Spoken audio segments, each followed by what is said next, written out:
Hey Opesh Singh here. Welcome friends. Welcome to International Business with Opesh Singh. और दोस्तों आज की international business series में मैं आपको बताने वाला हूं एक ऐसी कंट्री के बारे में आप जहां जम के पैसा बनाएंगे और ना केवल जम के पैसा बनाएंगे, मल्टीपल करेंसी में पैसा बनाएंगे, मल्टीपल इनकम फ्लो बनाएंगे और आपको मिलेंगे 10 साल तक के टैक्स हॉलिडे, यानी कि व्यापार कीजिए और कोई भी टैक्स मत दीजिए। और आज मैं आपको सिंगल वीडियो में ना केवल बिजनेस अपॉर्चुनिटीज बताऊंगा, मैं आपको बताऊंगा मिनरल ट्रेडिंग के अंदर और मैन्युफैक्चरिंग में कौन कौन से बिजनेस आप स्टार्ट कर सकते हैं, यानी कि किस चीज की फैक्ट्री लगाएंगे और किस चीज का रॉ मटेरियल हमको वहां अवेलेबल मिलेगा। जबरदस्त बिजनेस अपॉर्चुनिटीज बताने वाला हूं और पूरी बिजनेस प्लानिंग देने वाला हूं। इंटरनेशनल बिजनेस की हमारी पहली सीरीज में हमने आपको बताया थे बहुत सारी कंट्रीज की बिजनेस अपॉर्चुनिटीज, कौन कौन सा बिजनेस आप स्टार्ट कर सकते हैं, किस किस कंट्री में जा सकते हैं, कौन कौन से टैक्स हॉलिडेज मिल रहे हैं और कैसे आप अपने आप को ग्रो कर सकते हैं। लेकिन इस सीरीज में मैं लगातार आपको बता रहा हूं हर वीडियो के अंदर एटलीस्ट 2 से 3 बिजनेस अपॉर्चुनिटीज की पूरी प्लानिंग। बिजनेस अपॉर्चुनिटीज तो हर सेक्टर की बताएंगे पर आज स्पेशली बात करेंगे मैन्युफैक्चरिंग, मिनरल ट्रेडिंग और टूरिज्म सेगमेंट में कैसे आप अच्छा पैसा बना सकते हैं। दोस्तों आज की सीरीज में हम बात करने वाले हैं ईस्ट अफ्रीकन कंट्री तंजानिया के बारे में। दोस्तों तंजानिया एक ईस्ट अफ्रीकन कंट्री है और बहुत सारे बेनिफिट दे रही है, बहुत सारी इंडियन कंपनीज जम के पैसा बना रही हैं, इंडियन बैंक्स पैसा बना रहे हैं। सही सुना दोस्तों, ऐसी कंट्री के बारे में बात करने वाला हूं जहां इंडियन बैंक्स ने इन्वेस्टमेंट कर रखा है, बड़ी बड़ी इंडियन कंपनीज जम के पैसा कमा रही हैं और बहुत सारे कॉर्पोरेट टैक्स हॉलिडेज मिल रहे हैं, इंपोर्ट टैक्स बेनिफिट मिल रहे हैं, वैट एग्जम्पशंस मिल रहे हैं। Tanzania one of the good country आपके लिए आज के टाइम पर एक बेहतरीन बिजनेस अपॉर्चुनिटी है। दोस्तों आज हम बात करेंगे तंजानिया की बिजनेस अपॉर्चुनिटीज की। ऐसा क्या रीजन है कि हम तंजानिया में इन्वेस्टमेंट करें, क्योंकि अफ्रीका में तो ज्यादातर सारी कंट्रीज बेनिफिट्स दे रही हैं, तंजानिया में ऐसा क्या है, किस सेगमेंट में हम जा सकते हैं। हो सकता है कुछ ऐसे सेगमेंट की मैं बात करूं जिसकी इंडस्ट्री आपके पास में हो और आप उसमें बढ़ना चाहें और तंजानिया आपके लिए बेहतरीन बिजनेस अपॉर्चुनिटी हो। दोस्तों तंजानिया की बिजनेस अपॉर्चुनिटीज एडवांटेज को बताने से पहले हम बात करेंगे तंजानिया के एक ओवरव्यू के बारे में, कैसी कंट्री है, कितना बड़ा मार्केट है, नेबर कंट्रीज कैसी हैं, एक्सपोर्ट मार्केट कैसे हो सकते हैं नियर बाय कंट्रीज में, थोड़ा सा एक ओवरव्यू। दोस्तों तंजानिया एक ईस्ट अफ्रीकन कंट्री है जिसको रिपब्लिक ऑफ तंजानिया के नाम से जाना जाता है। तंजानिया की कैपिटल है डोडोमा, जो कि यहाँ की पॉलिटिकल कैपिटल है, और यहाँ की इकोनॉमिकल कैपिटल है दार एस सलाम, जो कि पोर्ट सिटी भी है। दोस्तों तंजानिया की करेंसी तंजानियन शिलिंग। तंजानिया के अंदर ज्यादातर जो लैंग्वेज बोली जाती है वो है सोहेली एंड इंग्लिश, जो कि मोस्ट कॉमन लैंग्वेज में आती है। तंजानिया के अंदर जो रिलीजन फॉलो किए जाते हैं उसमें क्रिश्चियनिटी और इस्लाम दोनों को फॉलो किया जाता है। तंजानिया एक पॉलिटिकल स्टेबल कंट्री है, 60 मिलियन पॉपुलेशन का बहुत बड़ा मार्केट है, 60 मिलियन पॉपुलेशन का डोमेस्टिक मार्केट दोस्तों। और अगर हम बड़े मार्केट की बात करें तो तंजानिया 138 मिलियन पीपल के ईस्ट अफ्रीकन कम्युनिटी का भी पार्ट है, यानी कि हम बात करें 138 मिलियन ईस्ट अफ्रीकन कम्युनिटी का बहुत बड़ा मार्केट है, क्योंकि तंजानिया का बॉर्डर लगा हुआ है Rwanda, Burundi, Congo, Zambia, Mozambique, Malawi, Kenya और युगांडा जैसी कंट्री से, यानी एक बहुत बड़ा मार्केट, एक ऐसा मार्केट जहां आप जम के पैसा बना सकते हैं। और मेरे हिसाब से आप बहुत लेट हैं, ऑलरेडी बहुत सारे इंडियंस बना रहे हैं और आपको ये मौका नहीं छोड़ना चाहिए। दोस्तों नेबर कंट्रीज, बहुत सारी कंट्रीज से इसका बॉर्डर लगा हुआ है।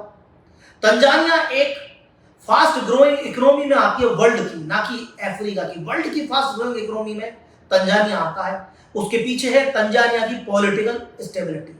तंजानिया का रोड इंफ्रास्ट्रक्चर भी बहुत अच्छा है जो हर तरह के बिजनेस को सपोर्ट करता है। तंजानिया के अंदर बहुत सारे सी पोर्ट्स हैं दोस्तों, क्योंकि किसी भी बिजनेस में चले जाओ, import export, manufacturing, mining, infrastructure, service segment, आपको कहीं ना कहीं पोर्ट कनेक्टिविटी की जरूरत पड़ेगी। और सी पोर्ट कनेक्टिविटी में अगर हम बात करें तो तंजानिया की पोर्ट कनेक्टिविटी बहुत अच्छी है। तंजानिया में बहुत सारे मेजर पोर्ट्स है जिनमें आता है दार एस सलाम पोर्ट, मटवारा पोर्ट, टेंगा पोर्ट।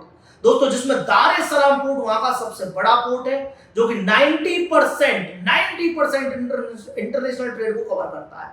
और भी बहुत सारे छोटे पोर्ट्स हैं, साथ साथ बहुत सारे एयरपोर्ट है, एयर कनेक्टिविटी बहुत अच्छी है, जिससे कि पूरे ईस्ट अफ्रीकन कंटिनेंट में आप इजीली इधर से उधर जा सकते हैं, आप मुझे देखते हैं, मैं बहुत सारी कंट्रीज में विजिट करता हूँ, जाता हूँ। अगर हम बहुत सारी कंट्रीज में हमें जाना है, जैसे कि मोजाम्बिक हो गया, मलावी हो गया, कॉन्गो, आप इजीली तंजानिया के थ्रू उनको कवर कर सकते हैं और बहुत सारी एयरलाइंस वहां ऑपरेट करती हैं। एयर कनेक्टिविटी बहुत अच्छी है, रोड कनेक्टिविटी बहुत अच्छी है। तंजानिया से रवांडा तक रोड कनेक्टिविटी बहुत अच्छी है, क्योंकि वन ऑफ माय कंपनी जो कि रवांडा में वर्क करती है एफएमसीजी सेगमेंट में, हमारे बहुत सारे प्रोडक्ट तंजानिया से आते हैं। यानी तंजानिया की रोड कनेक्टिविटी बहुत अच्छी है। तंजानिया एक्सपोर्ट के लिए बहुत बड़ा मार्केट है, क्योंकि तंजानिया के पास में बहुत सारी लैंडलॉक कंट्रीज भी हैं, जैसे कि रवांडा और बुरुंडी। इन दोनों कंट्रीज के लिए केनिया या तंजानिया से ही माल आता है, ये लैंडलॉक कंट्रीज है। हम रवांडा में वर्क करते हैं तो हमारा तंजानिया के पोर्ट से काम रेगुलर चलता रहता है। दोस्तों, अगर हम तंजानिया की बात करें, ये एक ओवरव्यू था। 60 मिलियन पीपल का बहुत बड़ा मार्केट, 138 मिलियन पीपल का बहुत बड़ा ईस्ट अफ्रीकन कम्युनिटी का मार्केट। एक ऐसी कंट्री जहां मेजर सी पोर्ट्स बहुत सारे हैं, एयरपोर्ट बहुत सारे हैं, रोड कनेक्टिविटी अच्छी है, इंग्लिश और सोहिली जैसी लैंग्वेज बोली जाती है। तंजानिया एक ऐसी कंट्री है जो पीसफुल कंट्री में आती है। ये नेचुरल रिसोर्सेज में भी रिच कंट्री है। दोस्तों, अफ्रीकन कॉन्टिनेंट की सबसे हाईएस्ट पीक किलिमंजारो माउंटेन भी तंजानिया में आता है। बहुत सारी international heritage, national heritage sites भी तंजानिया में है। दोस्तों, Tanzania one of the good country. अब हम बात करेंगे ऐसे क्या रीजन है कि हमें तंजानिया में इन्वेस्टमेंट करना चाहिए, क्योंकि ये तो हमें समझ में आ गया, डोमेस्टिक मार्केट बहुत अच्छा है, बहुत अच्छी पॉपुलेशन है। ऑब्वियसली अगर हम ईस्ट अफ्रीकन कम्युनिटी के मार्केट की बात करें, नियर बाय बॉर्डर कंट्री के साथ बहुत बड़ा मार्केट है, तो पॉपुलेशन एक अच्छा एडवांटेज है। लेकिन ऐसे और कौन कौन से एडवांटेज है, कौन कौन से टैक्स बेनिफिट्स हमें मिल रहे हैं कि हम जाकर तंजानिया में इन्वेस्टमेंट करें, क्योंकि इन्वेस्टमेंट पर बेनिफिट्स तो बहुत सारी कंट्रीज दे रही है। और भूलिएगा मत, आज ही के वीडियो में मैं आपको बिजनेस अपॉर्चुनिटीज ही नहीं, बिजनेस प्लानिंग भी बताऊंगा। किस चीज की यूनिट लगानी है, किस चीज की ट्रेडिंग करनी है, किस चीज का एक्सपोर्ट करना है, और किस तरह के मिनरल में हमें बिलियंस ऑफ डॉलर बनाने हैं। दोस्तों, if you have any question, any query, call me on 8094607111। दोबारा रिमाइंड करा देता हूं, 8094607111। हमारी पूरी टीम आपको हेल्प एंड सपोर्ट करने के लिए हमेशा अवेलेबल है। दोस्तों, एडवांटेज, तंजानिया का सबसे बड़ा एडवांटेज है पॉलिटिकल स्टेबिलिटी। तंजानिया एक पॉलिटिकल स्टेबल कंट्री है। दोस्तों, इसके अलावा तंजानिया एक ऐसी कंट्री है जहां इंडियन लोगों का नियरली 3 बिलियन यूएस डॉलर के बराबर इन्वेस्टमेंट है ऑलरेडी। तंजानिया की पॉलिटिकल स्टेबिलिटी की हम बात करते हैं, तो जब से तंजानिया को इंडिपेंडेंस मिली है 1961 से आज तक तंजानिया में कभी कोई सिविल वॉर नहीं हुई। यानी आप सुनते हैं अफ्रीका के बारे में, इस कंट्री में जहां यहाँ सिविल वॉर हो गई, इस कंट्री में यहाँ पॉलिटिकल स्टेबिलिटी नहीं है, यहाँ कूप हो गया, यहाँ ये प्रॉब्लम है। लेकिन Tanzania one of the peaceful country, जहां 1961 से अब तक कोई भी सिविल वॉर नहीं हुई है।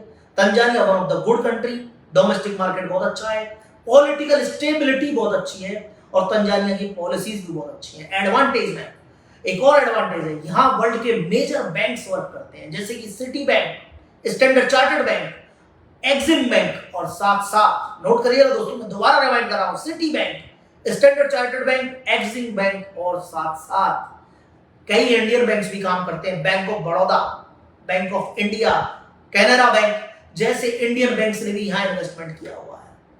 दोस्तों, तंजानिया की एक और खूबी है यहाँ के स्पेशल इकोनॉमिकल जोन्स। आप अगर स्पेशल इकोनॉमिकल जोन की कंपनी डालते हैं तो भी आपको बहुत सारे बेनिफिट मिलते हैं, अभी बताने वाला हूं।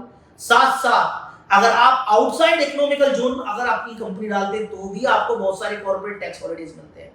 क्योंकि आपने सुना होगा इस कंट्री में जाइए इन्वेस्टमेंट कीजिए, मेरे ही बहुत सारे वीडियोस में देखा होगा, इस कंट्री में जाइए, स्पेशल इकोनॉमिकल में जाइए, जोन में जाइए, आपको ये इन्वेस्टमेंट बेनिफिट मिलेगा। लेकिन आज मैं एक ऐसी कंट्री के बारे में बता रहा हूं जहां इकोनॉमिकल जोन के बाहर फैक्ट्री इंडस्ट्री लगाई है तो भी आपको टैक्स बेनिफिट्स मिलेंगे। साथ साथ दोस्तों, तंजानिया की अगर हम बात करते हैं तो तंजानिया के अंदर मिलता है 10 साल का कॉर्पोरेट टैक्स हॉलिडे। शुरू से बोल रहा हूं, एक ऐसी कंट्री जहां बहुत सारे टैक्स हॉलिडेज मिलते हैं। कॉर्पोरेट टैक्स हॉलिडेज की बात करते हैं दोस्तों, अगर आप तंजानिया के स्पेशल इकोनॉमिकल जोन ईपीजेड में अगर आपका इन्वेस्टमेंट करते हैं तो आपको मिल सकता है 10 साल तक का कॉर्पोरेट टैक्स हॉलिडे। ध्यान से सुनिएगा, 30% रूल प्रॉफिट है, 30% जो कॉर्पोरेट टैक्स है वो टोटल फ्री है। आप एमआरपी पे माल बेचिए और जम के पैसा कमाइए। वो आपको बेनिफिट मिलेगा अप टू 10 ईयर। एक फैक्ट्री इंडस्ट्री जो आप तंजानिया में लगाएंगे, आने वाले 10 ईयर में उसको आप 5 बार 4 बार फ्री कर लीजिएगा, क्योंकि 30% टैक्स देना ही नहीं है। अब ये तो चलो कॉर्पोरेट टैक्स हॉलिडे मिल गया, और भी बेनिफिट्स मिलने चाहिए, क्योंकि कोई भी फैक्ट्री इंडस्ट्री लगाएंगे तो प्लांट मशीनरी लेके आएंगे, प्लांट मशीनरी भी टैक्स फ्री होगा। कई सारे प्रोडक्ट ऐसे होते हैं उनका रॉ मटेरियल आपको उस कंट्री में नहीं मिलेगा, अगर आप उसको इंपोर्ट करते हैं तो वो भी टैक्स फ्री है। यानी कि दोस्तों कॉर्पोरेट टैक्स ऑलरेडी मिल गया, इंपोर्ट टैक्स फ्री मिल गया, प्लांट एंड मशीनरी पे इंपोर्ट टैक्स फ्री मिल गया, स्पेयर पार्ट्स पे टैक्स फ्री मिल गया, वैट पर भी आपको टैक्स एग्जेम्पशन मिल सकता है तंजानिया के अंदर ईपीजेड में, और 10 साल का कॉर्पोरेट टैक्स ऑलरेडी। याद रखिएगा, बार बार रिमाइंड करा रहा हूं, 10 साल 1 रुपया नहीं देना, जम के पैसा कमाना है। रॉ मटेरियल पर टैक्स नहीं देना, प्लांट मशीनरी पर टैक्स नहीं देना, और सबसे बड़ी बात दोस्तों वैट भी नहीं देना। आप सोचो कितना जबरदस्त लेवल से आप प्रॉफिट कमाएंगे। साथ साथ दोस्तों अगर आप स्पेशल इकोनॉमिकल जोन के बाहर काम करते हैं, यानी कि आप लीज पे लैंड नहीं ले पाते, लीज फ्री मिलता है, लैंड फ्री भी मिलता है, वो भी नहीं मिल पा रहा है आपको।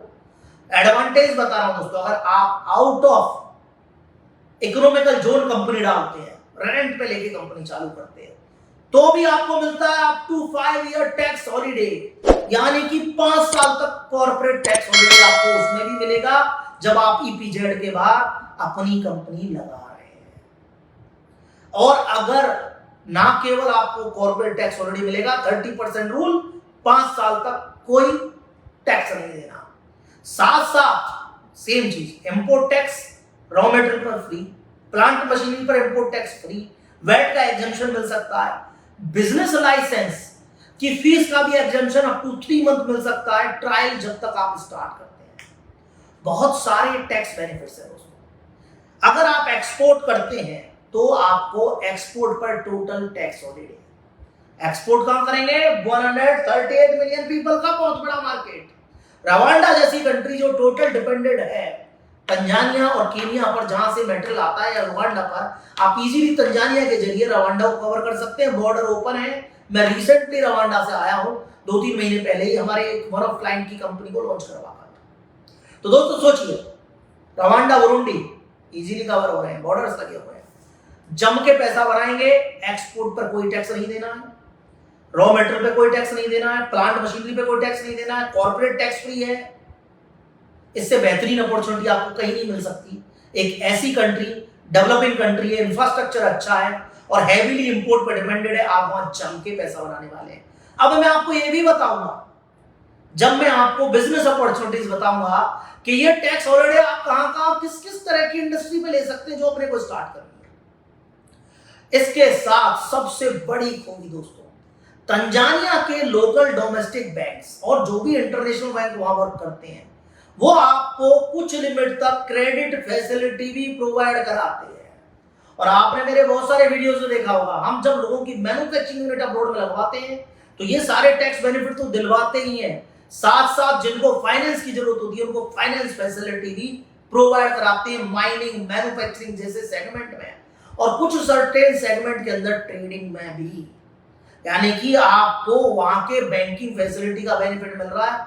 कब? जब जमीन भी आपकी नहीं है, प्लांट मशीनरी टैक्स फ्री है, रॉ मटेरियल टैक्स फ्री है, कॉर्पोरेट टैक्स देना नहीं है, और फाइनेंस फैसिलिटी भी मिल रही है, तो सुपर सक्सेसफुल बिजनेस अपॉर्चुनिटी खड़ी होती है। क्यों हम कंपटीशन में काम करें जहां हमें 30% टैक्स देना है?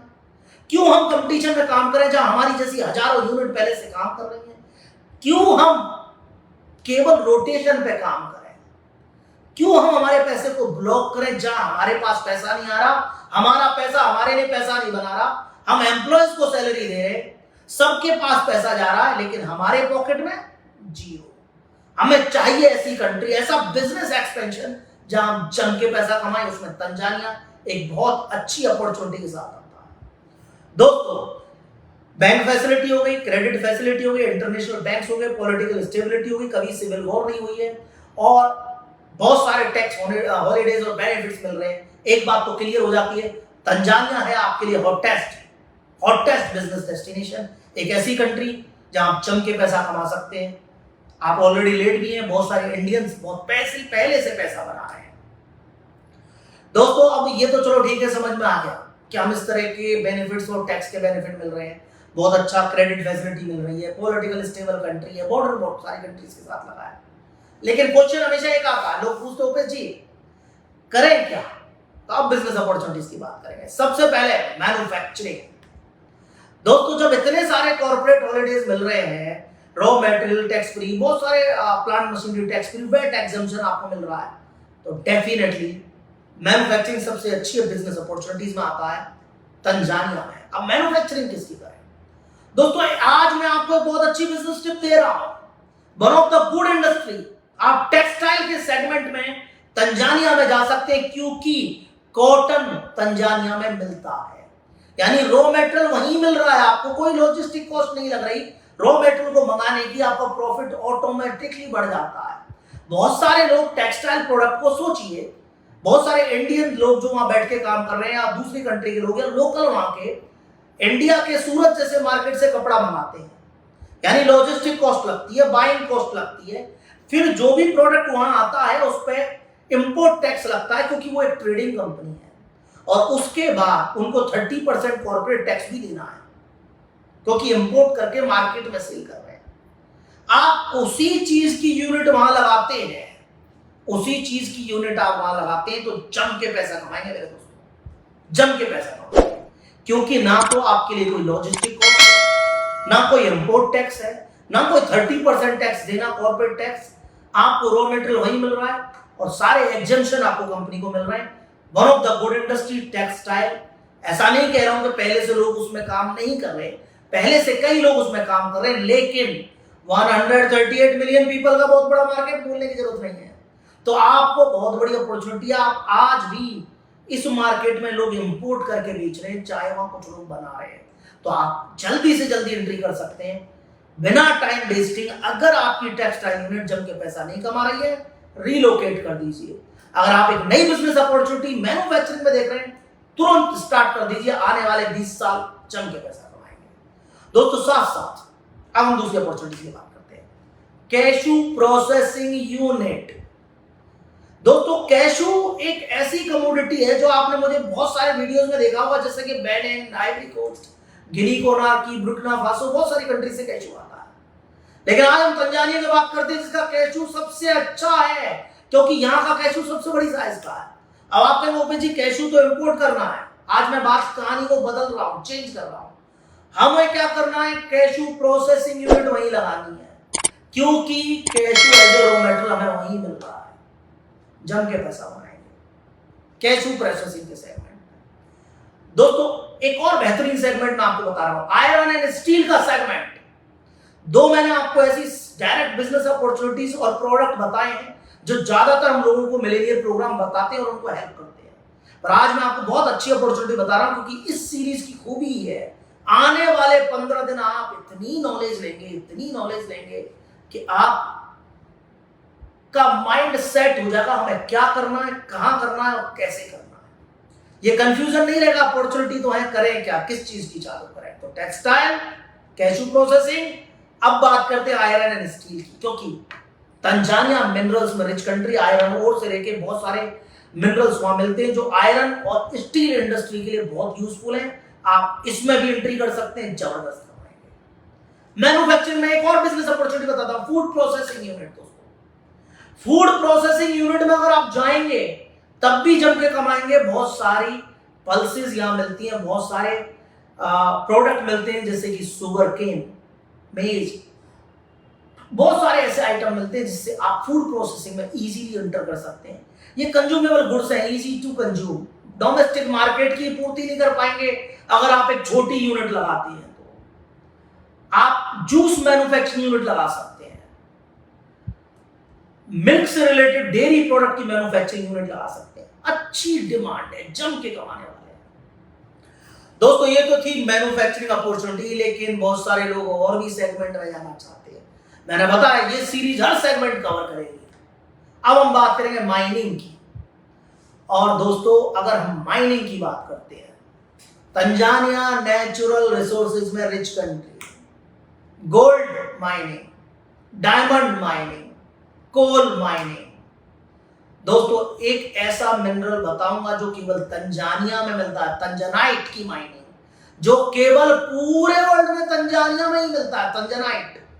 साथ साथ दोस्तों अगर हम माइनिंग की बात करते हैं तो आप बहुत सारे अदर प्रोडक्ट में भी जा सकते हैं, जैसे यूरेनियम हो गया, गोल्ड, कोल, यूरेनियम, डायमंड, जेम्स स्टोन, तंजानाइट जैसे सेगमेंट में इजीली घुस सकते हो। हर तरह का मिनरल जैसे कि आयरन ओर वहां अच्छी तरह से मिलता है। आप बहुत सारे मिनरल्स में इजीली एंट्री कर सकते हैं। जिनके पास बजट है, आपको माइनिंग के अंदर जाते हैं जो कि कोर बिजनेस है तंजानिया में, अगर आप जाते हैं इसमें भी आप एग्जेम्पशंस ले सकते हैं। हम बहुत सारे लोगों को एग्जेम्पशंस इसमें भी दिलाते हैं। एक ऐसी इंडस्ट्री जो बहुत सारी जॉब क्रिएटिविटी देती है और बहुत जम के पैसा कमाते हैं, क्योंकि माइनिंग के बराबर आरओआई कहीं भी नहीं है। दोस्तों अगली opportunity import export general trading और एक नया कॉन्सेप्ट जो मैं आपके लिए लेके आया हूं इस सीरीज में, मिनरल ट्रेडिंग, जम के पैसे बनाने वाला कॉन्सेप्ट। अगर हम इंपोर्ट एक्सपोर्ट की बात करते हैं, पहले बात करेंगे तंजानिया से क्या क्या आ सकता है। दोस्तों तंजानिया से कैशू नट आप इंपोर्ट कर सकते हो, कॉफी आप इंपोर्ट कर सकते हो, टी आप इंपोर्ट कर सकते हो, क्लॉप्स आप इंपोर्ट कर सकते हो। ये ऐसे प्रोडक्ट हैं जो जम के इंपोर्ट हो रहे हैं। साथ साथ दोस्तों अगर हम तंजानिया की बात करते हैं, पल्सेस, कॉटन, जेम्सस्टोन जैसे आइटम आप इजीली लेके आ सकते हैं। पल्सेस और कॉटन मैंने बताया, जैसे मैन्युफैक्चरिंग में आप कॉटन में जा सकते हैं। एक और मैन्युफैक्चरिंग आइडिया दे रहा हूं, coffee processing unit, T processing unit, और इजीली नेबर कंट्रीज को कवर कर लेंगे ना तो ही आप बिलियंस ऑफ डॉलर बना लेंगे। क्योंकि ये ऐसे प्रोडक्ट है जिनमें आप अपना ब्रांड खड़ा कर सकते हैं, जो आज इंडिया में भी आपने देखा हो, जयपुर में हम राजस्थान से बोलते हैं माहेश्वरी टी चलती है। जब इतने बड़े ब्रांड हो के हमारे जैसे देश में लोगों ने अपने ब्रांड खड़ा कर रखा है, तो आप तंजानिया में टी और कॉफी में अपना ब्रांड खड़ा कर सकते हैं। मैन्युफैक्चरिंग में नियर बाई कंट्रीज में एक्सपोर्ट कर सकते हैं, एक्सपोर्ट पे भी कोई टैक्स नहीं है।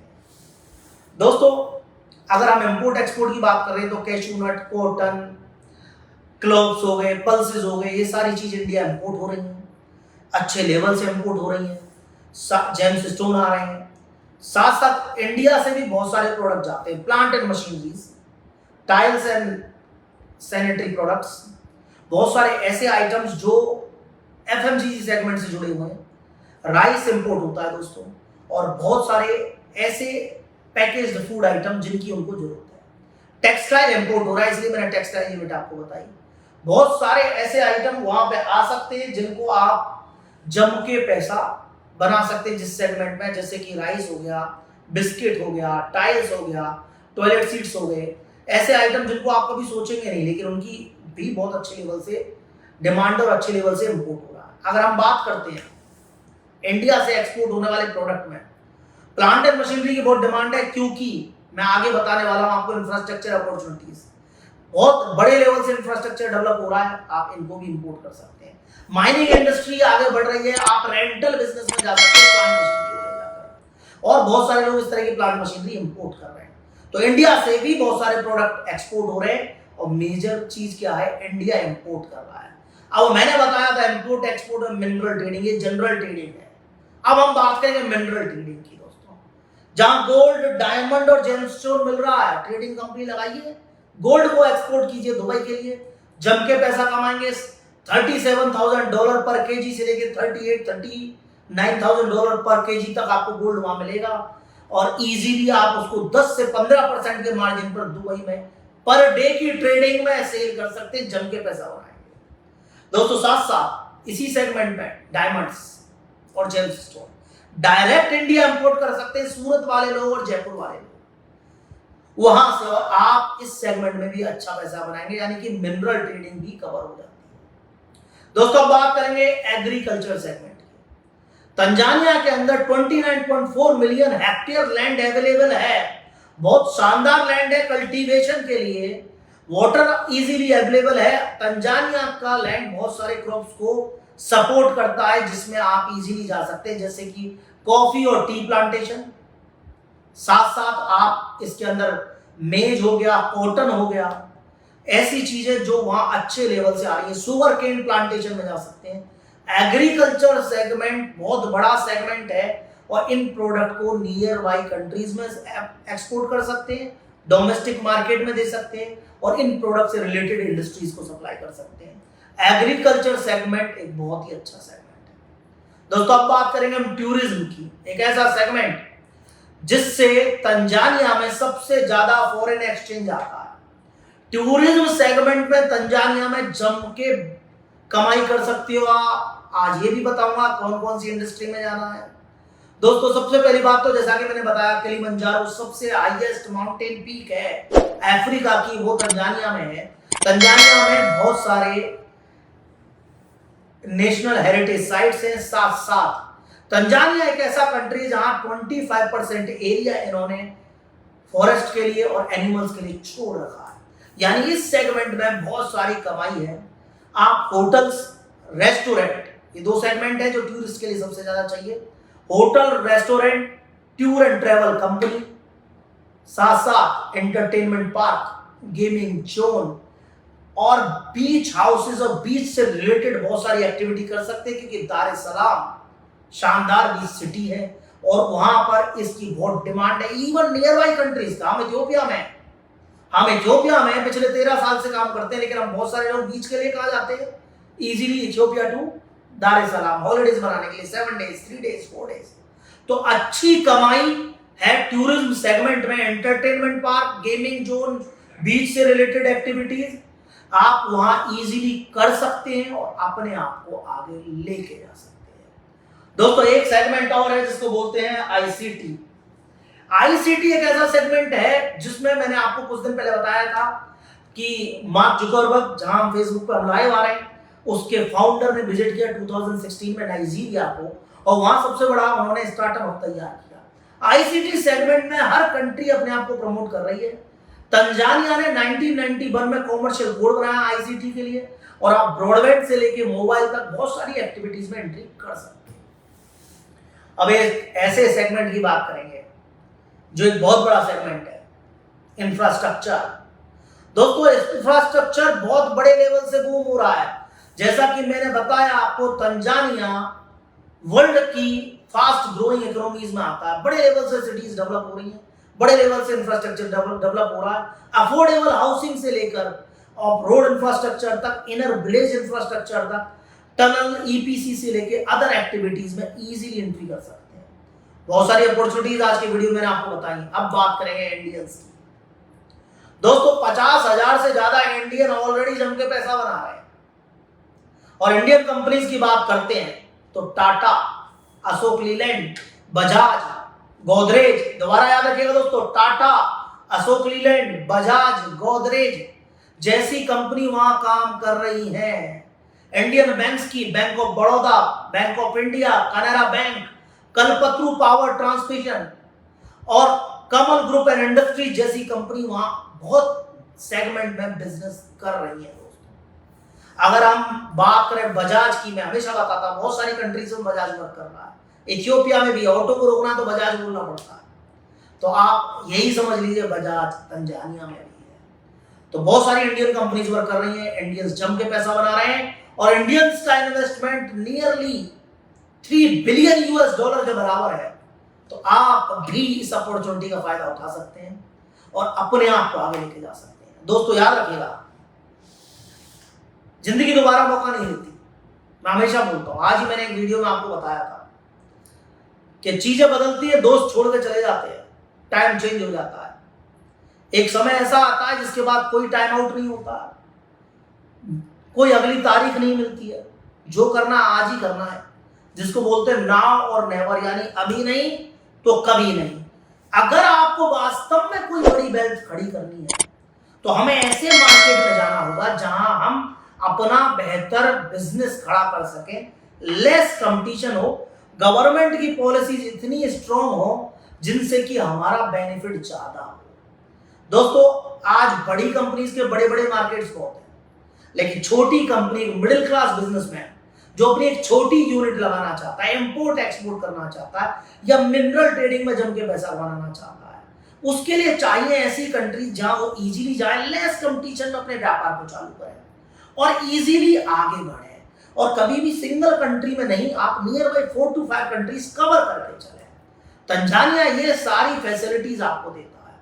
मैं पिछले 13 साल से अफ्रीकन कंटिनेंट में काम करता हूँ और हम यूरोप कनाडा जैसी कंट्रीज में भी काम करते हैं। इंडिया में भी मैंने बहुत साल काम किया और मेरे अपने 17 साल के बिजनेस एक्सपीरियंस में वर्ल्ड वाइड वर्क करते हुए बहुत सारी कंट्रीज में मैंने ट्रेवल किया, मेरा बिजनेस देखा, बिजनेस रन किया। आपने बहुत सारे मोटिवेशनल कोच या नॉलेज देने वाले लोग देखे होंगे।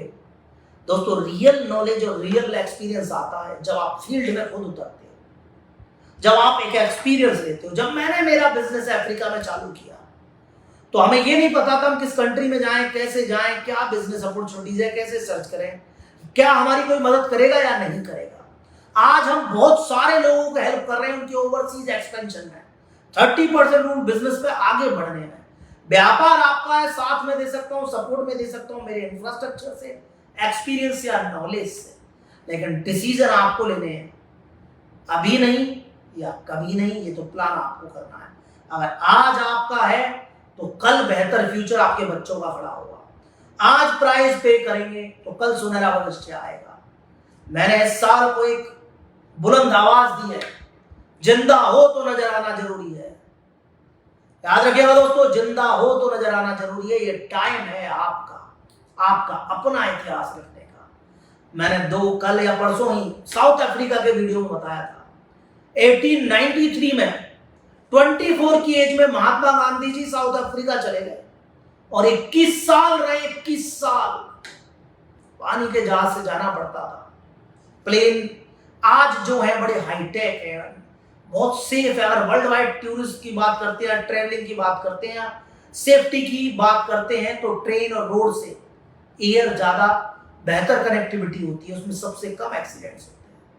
और आज तो उसको इतना स्मूथ कर लिया, लग्जीरियस लाइफ में एयरलाइंस को माना जाता है कि हाँ क्या क्या फैसिलिटी मिल रही है, फूड मिल रहा है, ड्रिंक मिल रहा है, सीट कैसी है, बिजनेस क्लास है, इकोनॉमिक क्लास है, सुपर क्लास है, हम उस हिसाब से प्लान करते हैं। पर लोग कब चले गए? मैंने महात्मा गांधी जी का एग्जांपल इसलिए लिया, लोग कब चले गए? जब कितनी अच्छी फैसिलिटी आज मिल रही है जिसका 0.1% नहीं। आपका टाइम है, याद रखिएगा, जब तक घर के बाथरूम में कंपनी लगाएंगे और ड्राइंग रूम में बेचेंगे ना प्रोडक्ट, कभी सक्सेसफुल नहीं होंगे। सक्सेसफुल होने के लिए चाहिए बेहतर market. Stay tuned, see you soon. I am always with you friends.